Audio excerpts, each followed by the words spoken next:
ආයුබෝවන් ළමයි සියලු දෙනාටම පණ්ඩාර ඉංජිනේරියෙන් කෙනෙක් මම මේ ඔයාලට කියලා දෙන්න යන්නේ ගියර් පෙට්ටියේ ලෙඩක් නිට්ටාවට සුව කරගන්න ක්‍රමයක්.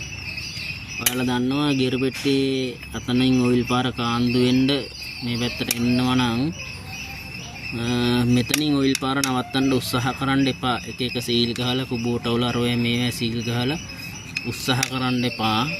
අනිවාර්යෙන්ම ඔයාලා මේ රේසර් දෙක ගහගන්න. හරිද? අතන රේසරේ මෙතන රේසරේ ගියොත් විතරමයි මේ ඔයිල් පාර එළියට කාන්දු කරන්නේ. වෙන කිසිම හේතුවක් හින්දා නෙමෙයි.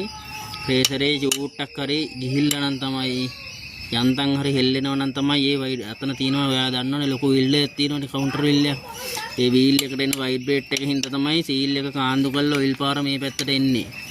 ඒ හින්දා හරියට ලෙඩේ අඳුන ගන්න. ඔයාලා මේ පැත්තෙන් සීල් එක ගහලා වහන්න යන්න එපා මේ ඔයිල් පාර. මොකද ඔයාලට පස්සේ ලොකු වියදමක් දරන්න වෙනවා. මෙතන මේ රේසරේ බැරි වෙලවත් කඩලා ගියොත් එහෙම මේ රේසරේ කඩලා ගියොත් කෙලින්ම අර වීල් එක හවුසින් පළුවේ ගෑවෙනවා. ඕක අත්දැකීම් තියෙන ඇති ඕන් තරම් දක්නෝ ඇතිනේ ගියර් පෙට්ටි වල පළුව කඩාගෙන ගිහින් තියෙනවා. සමහර අය දන්නෙත් නෑ කපලා ගියර් පළුව හෙල්ලිලා මේ හිල්ලෙලා ඔයිල් පාර බිමටම එනකම්. හරිද? ඒ හින්දා අනිවාර්යෙන්ම එක එක මෙතනින් ඔයිල් පාර එන එක නවත්තන්න හදන්න එපා. රේසර් දෙක ගහ ගන්න අනිවාර්යෙන්ම.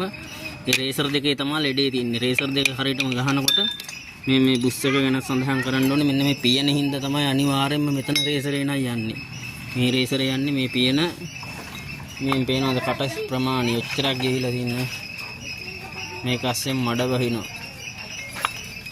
ඕම් බලන්නකො මම රේසරේ ගහලා ඔයාලට හරියට හදලා පෙන්නන්නම්. කොහොමද මේ රේසරේ ගහනකොට අනිවාර්යයෙන්ම මේ කප් එක හදන්න ඕනේ.